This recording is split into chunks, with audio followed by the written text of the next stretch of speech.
Else you're muted. Thanks, guys. I was muted. Good feedback. So we are the 691 Macon, Mississippi group, and our antecedent intervention is the the visual activity schedule, and we are going to roll through our feedback.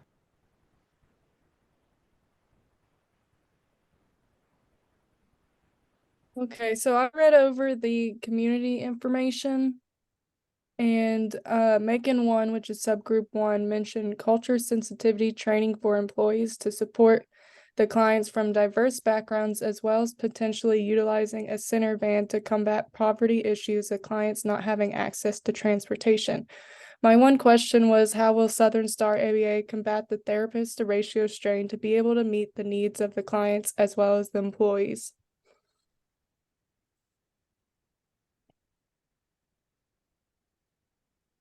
I feel like there was multiple questions there. So if we break that down, um, so can you scroll back up so I can see the big comment, please? Is that the one that we're on right there? Yes. Okay. So what was the direct question? My question was, how will Southern Star ABA combat the therapist to ratio strain to be able to meet the needs of the clients as well as the employees? So Can you elaborate a little bit on that? just about the strain with having enough therapists to be able to, meet with clients. I commented on how I thought the feedback was good regarding combating poverty issues with and having a solution to possibly having access to transportation and the culture sensitivity training for the diverse backgrounds that we see in the community.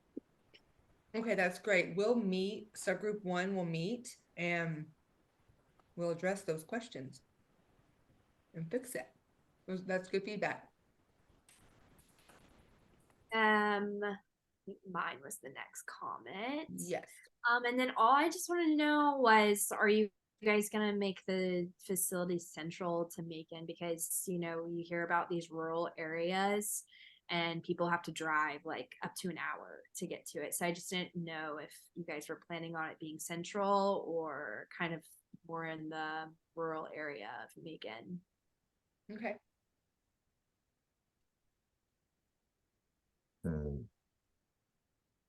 And then so I saw that you guys wanted to have a percentage at 20% direct supervision and weekly staff training days.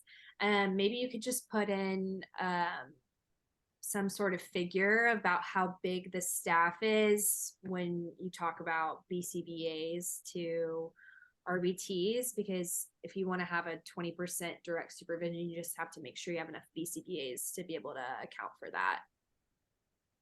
Absolutely. And reviewing the BCBA ethical codes, I didn't see a set percentage that BCBAs have to provide supervision to their RBTs. It just has to be within the ethical realm that they are meeting the satisfactory of all these criterias. So I guess technically we could just put in compliance with the instead of 20% that the BCBA stay in compliance with the supervision codes. I like that figure though, because you are talking about direct care staff that is new to ABA. So I like that figure of 20% because you will need more supervision with a staff that is newer to the field. So I like that you guys accounted for that too. Could it be that we create a fading, like they start at 20% and fade down throughout a 6 month period to 10% or something like that? That's good. Good idea. Yeah, that's That's good. Yeah. Oh. Okay. All right, and now I have a comment also on the intervention. Can you guys hear me okay? Because I'm so sorry, my video is not working. So Macon 1 begins to describe the intervention that is being used. That's what you guys are doing right here. The intervention is called visual activity schedule. And if you've been in a center, you've probably seen what this looks like. I've seen one before. They're nice. It's a nice intervention. And then you guys give examples of what this intervention will look like. And that's really, really awesome because especially if you're brand new to the field, you probably have no idea what this means. You're like visual activity schedule, no clue. So it's really beneficial to people who are unfamiliar with ABA because when I first started, I would have no idea what this even means. So the employees are being trained by the hypothetical agency are not familiar with ABA. So this was a really good idea to do. You guys describe the intervention and you tell the staff that being trained tell the staff that is being trained that using a visual schedule is an evidence-based practice. And I think that was also really cool of you guys to explain why you guys have picked this intervention. Like evidence-based practices are something that we really obviously like in ABA. So all of these things, I think you did really, really well here. I don't really have a question for this section. I just think you did really well providing like a visual, like a kind of an idea on what this would look like. And I think you did a really good job explaining why you guys chose to use this intervention. Thank you. And then I do actually have more about the intervention, but do you guys have anything to say to that? I am so sorry. Nope, I'm good. Thanks. Okay, cool. So you guys, Macon 1, which is you guys, describe the intervention further, telling the staff being trained that this is an evidence-based practice, which is the thing that I mentioned on, which is really cool. It's an EBP. That's like the little initialism. It would actually probably be really helpful if you are training staff to tell them what an EBP actually is. Because if you are just like, hey, we're going to do this, this is an evidence-based practice, they're going to be like, okay. I mean, like, if you're imagining you just come from McDonald's, like working from McDonald's, working from Walmart, which are great jobs, you're probably not using a lot of evidence-based practices to make like cheeseburgers. So you probably aren't very familiar with what that is. And you do provide a rationale for why the intervention is chosen and why it works. And so that probably is also really helpful for new people because if you're telling them all this information, I find it beneficial to be told why we're doing this. I think that's really helpful because if somebody just tells me that we're going to do this and because I said so, I am more than likely not going to do it as well because I'm like, I don't know why I'm doing this. I think you guys are explaining things pretty well. I do think the explaining what an evidence-based intervention is might be helpful, or an evidence-based practice. My bad. So the staff at Southern Star is mostly new, so there are probably a lot of things that need to be explained. Being informative and transparent on certain interventions and why they're being run will probably make the staff more efficient. So I think maybe just being more transparent about why you chose this intervention, like why evidence-based practices are helpful. I think some of those things might be nice to add, but I do think the things that you've given, the information you've given the newly trained staff so far is really excellent. Thank you. You're welcome. Anything else before I continue? Because I apparently went hard right here. Okay. So here we have the goal of the visual activity schedule is described after the intervention is defined. So that actually is really cool. You have the goal. So we have like, okay, this is what we're aiming for. We're not just like listlessly continuing this intervention for no reason. The goal goes over some skills that have been seen when using a visual activity.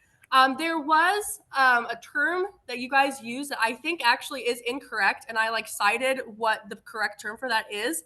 The skills are described as being a permanent product. So a permanent product is normally something that's like a homework assignment, a room that's destroyed. It's something concrete, like something you can see. Like if my water bottle is empty, that is a permanent product saying that I had the behavior of drinking water or I spilled the water.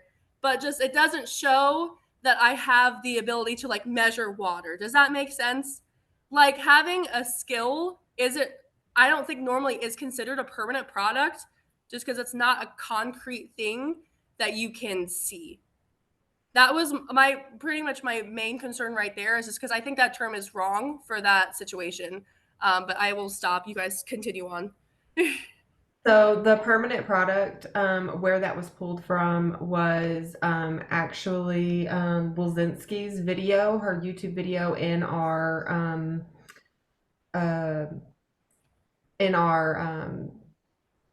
On information Canvas? for this class. Okay. Yeah. So whenever she was describing it, that's what she described, like a behavior that you would get from an antecedent intervention. So that's was in relation to her context of permanent product, but I do agree. Usually permanent product when I'm doing it is like if I'm seeing how many spelling words they get correct or Yeah. math facts they can get done in a certain amount of time is normally what I refer to as a permanent product. So absolutely, but just where that actual phrase came from was from her explaining in her YouTube video in one of the links. Okay, that makes sense. I could see how maybe a skill could be a permanent product. Like it's like if you have the skill of doing like a backflip, like that's a concrete thing you can see. But that is kind of a weird one, honestly. I could see it either way. But okay, that was my concern for that section. And I think I am actually up next again. I really had a lot of comments right here. But do you guys have anything else to add before I continue on? No, Okay, you're good. I want to make sure I don't cut people off. I do tend to talk a lot. So, all right. And then for this section right here, you're talking about prompting techniques, which is obviously a really helpful thing in ABA. I did mention the staff being trained might not understand what hand over hand means. I know it seems very like obvious, especially when you've been in the field for so long. But if you're brand new, you might just be like, hand over hand. Am I supposed to hold their hand? Like, what does this mean? And it's also really important to mention that full physical prompting. This is why this is something that gives ABA kind of a bad history. You have to be really careful when you're doing like hand over hand and full physical prompting, because you don't want to do it if the patient is resisting, because like one, that like takes away any agency that they have on their own, and it also could really hurt the patient.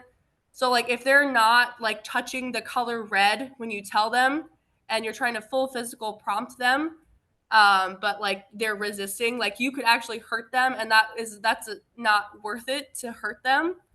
So I do think maybe just like the do nots and the do's and do nots of prompting might be something important to cover right here.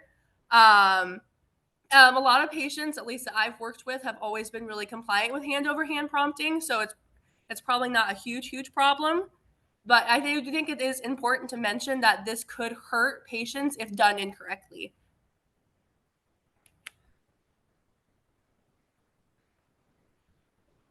You're muted. I'm sorry. I pushed my space bar to Okay. become Well, we're unmuted, both and talking at I the same muted time. myself again. I'm sorry. Let me get back to where we were. Sorry about that. You're fine. Everything's Um, fine. Oh, great. Okay, we are here. We are this. I almost feel like we're in a debate. Are we okay? I think we're here, right here, Kristen. Yes, I believe so. Was that right after the hand over hand prompting thing? Yes. Yes. My goodness. I didn't realize I had so many comments actually. Okay. And then so here we have a definition for a behavior mechanism, which is always a mouthful for me to say. So the definition of behavioral mechanism, I put behavioral over here, but it's behavior. So that's just a minor typo on my part. This is a pretty easy to understand definition. I think you guys did really well here. And it's accurate to what behavioral mechanism is. Like this is correct from what I understand. This is a term that many people new to ABA are unfamiliar with. I honestly I don't hear this super often, and I'm in ABA right now, so I was like, oh, okay, I should probably figure out what that is, and I know it now. But and this is a really important thing to discuss with employees, so I think you did a really good job with this definition and the examples. Right. Thank you. You're welcome. And then this is after that one. So these definitions are a little bit more dense, in my opinion. So if you're brand new to ABA, this might be a little bit more difficult to understand. And there were a decent amount of quotes here. I know like we weren't like really big on quotes, at least for all these new people. And this was supposed to be more in like layman's terms, I believe is what it was called. So that's my only thing here. I said I think your definitions are correct. I just do think it might be difficult for new people to like comprehend. It might be overwhelming to them, and they might just not absorb the information at all. I did take those quotes out. Okay, this was a But little I bit did ago, kind so of it might be my bad. reword it, so hopefully it's a little easier to understand now. But yeah, we completely understand that because we do need to have layman terms. Yeah, it's hard. I feel like it's really hard once you're like familiar with the field to like go back and be like, I have to pretend I'm brand new again. So I understand why you would use these, and also you like just are intelligent people, so you would use longer things. Yeah. But it might be a lot for other people. Yeah, and Rachel, I think you commented on the quotations too as well. Yeah, So, I think I also commented on the layman's terms too. Okay. I think I just said, does your audience know what latency or Oh, I see amplitude that. means? And you may know what it means, but then when it comes to ABA, how does that Right. relate to right. in behavior Yes. analytic principles? So I don't think that we put in there in staff that they have already completed like the basic training of. I know down in fading and reinforcement sports, and we'll get to that in a minute. We talk about how they've already been trained on prompt levels and how to identify preference assessments and things like that prior to the session. But maybe we need to put in here that this is intervention is only implemented by implementers that have training in X, Y, and Z. Yeah, I like that. Okay. Yeah.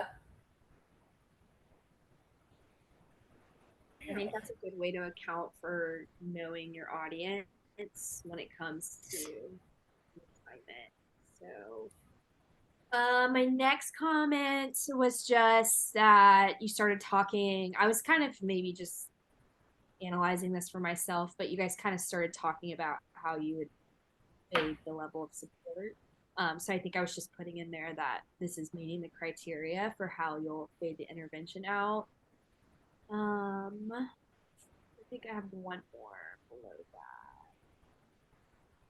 that. Oh, and I just put that I think it's really valuable that you're teaching your direct care staff when to reach out to this supervisor and that they should reach out to the supervisor, because I think oftentimes for a new care staff, when they're new to the field, they think that they're doing something wrong. But I like that you put that in the parameter for this antecedent intervention.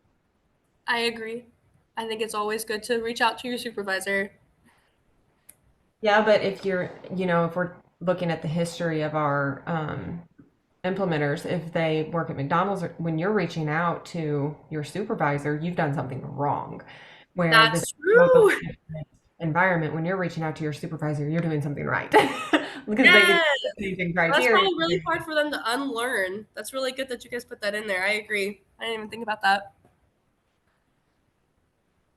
Okay, one more question that I thought should be added to questions to ask yourself if a negative change is occurring with the visual activity schedule. Is the visual activity schedule reinforcing or does it allow for it? I thought all the other questions were great. Yeah, we can add that. Yeah, thank you. Okay.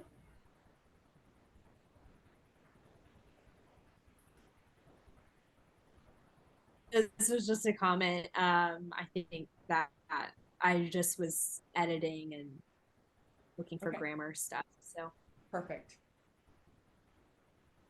and then any question mark is probably just I didn't understand it. So, Okay. Well, that will That's give important us feedback too, though. yeah, that will give us, what we need to clarify. Okay. Well, I think initially in that comment it said we have trained the client using. And so actually, like when I saw you highlight that, I just happened to be on here, and as soon as you highlighted it, I'm like, staff. We trained the staff, not the client. So that's So it's probably why already changed. why are you training the client on how to use prompt levels? So Okay, so that I definitely think that one was yeah. okay, perfect. To prompt themselves. Wouldn't that be nice?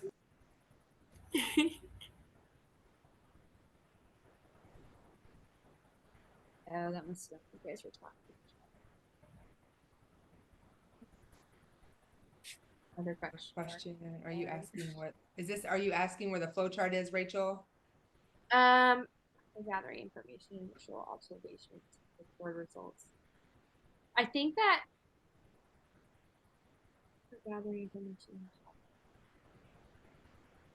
Are you telling the direct care staff to record the results? Yeah. Okay. Sorry, that was probably just me not. No, hold on. After gathering information and initial observation, record results in the daily data flow chart. So this is the flow chart, and we would have them to record. Chelsea, is that what we were thinking?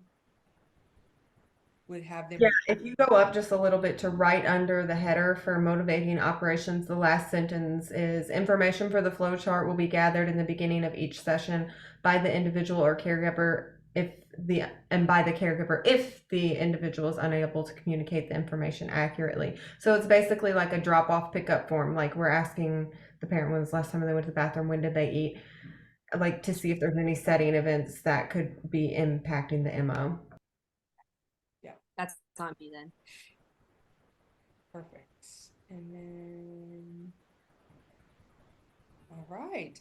I think the rest are just between subgroup 1, so not feedback. Oh, sorry. Kelsey, we have another. That wasn't supposed to be there. Okay, perfect. That's easy. We can get rid of it. Yeah. Get rid of it. Okay, then our checklists are at the bottom. Okay, guys. All right, thanks for the feedback. We will No problem.